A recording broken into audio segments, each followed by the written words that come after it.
Manakaiky ny mponina trano ny Ministeran'ny Indostria ny Varotra sy ny Asa Tanana, indrindra moa nandritra ny vanim-potoana fihiboana faobe natao iarovana ny rehetra amin'ny valan'aretina koronavirus. Maro ireo hetsika notanterahiny tanatin'izany fandraisana andraikitra lehibe izany. Ho fanamafisana ny hetsika tsinjo dia nifantoka tamin'ny asa telo lehibe ny ministera.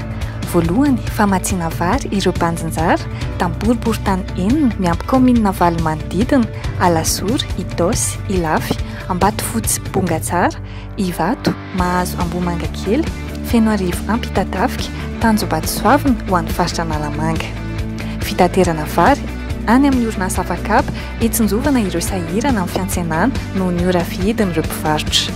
Faharoa, fanaraha-maso mitahiry sy ny vidin'entana, manamarina ny taratasim-barotra sy ny famoahana ny entana araka ny ara-dalàna. Hetsika roa ny arahany asa tamin'ny mpitandro filaminana ny ben'ny tanàna sy ny mbava-bahoaka ny sefim-pokotany izany. Fahatelo, fanamafisana ny fandraisana ny antso amin'ny laharana manga 12,700 nampitomboana isan'ny mpandray antso ary mahatsaraina ny fanaovana tatitra hanafainganana ny asan'ireo ekipa mobile midina ny sehatra rehefa mahavoray antso. Famokarana arovavy eto an-toerana, napetraka ho laharam-pahamehana ny fiarovana sy ny fitsonjovana amin'ny vahoaka. Ankoatra ireo fanapahan-kevitra sy hetsika maro isan-karazany hanatanterahana izany, dia nandray andraikitra ihany koa ny fitondram-panjakana hividy arovava 5 tapitrisa amin'ireo orinasa Afakapa eto an-toerana.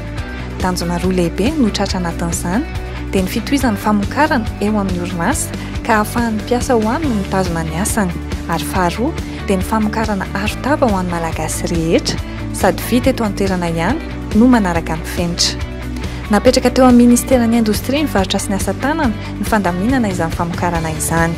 Ny fizarana izany dia natomboka tamin'ny sarangan'olona izay mifanerasera feno amin'ny vahoaka toy ny mpivarotra isan-tsokajiny. Tsy mijanona amin'izay ihany fa mifandrimbona ny mpikambana ao amin'ny governemanta mizara ireo vokatra ho an'ny rehetra tahaka ny Tenisotry 67 hektara, Tanjombato, LMA Ampefloha, Mahazo, toerana maro hafa hanamafisana ny fiarovana hiatrehana ny valan'aretina Covid-19. Fametrahana ny plan de mitigation ho an'ny toe-karena malagasy. Nandrafitra paikady hiatrehan'ny sehatra tsy miankina ny Covid-19 ny Ministeran'ny Indostria ny Varotra sy ny Asa Tanana.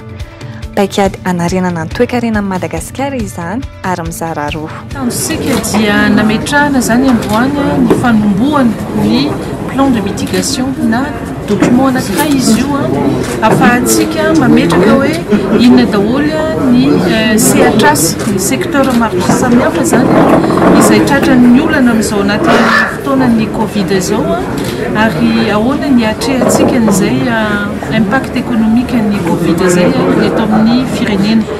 Mahakasika ny seha-piariana rehetra ity paikady antsoina hoe plan de mitigation ity ka niantsona ny sehatra tsy miankina tsy ankanavaka hatrany amin'ny tsy manara-drafitra. Betsaka ny fiovana tsikaritra ao amin'ny sehatry ny asa sy ny fanjifana raha tsy ilaza fotsiny afa-tsy ny fironana amin'ny vita malagasy.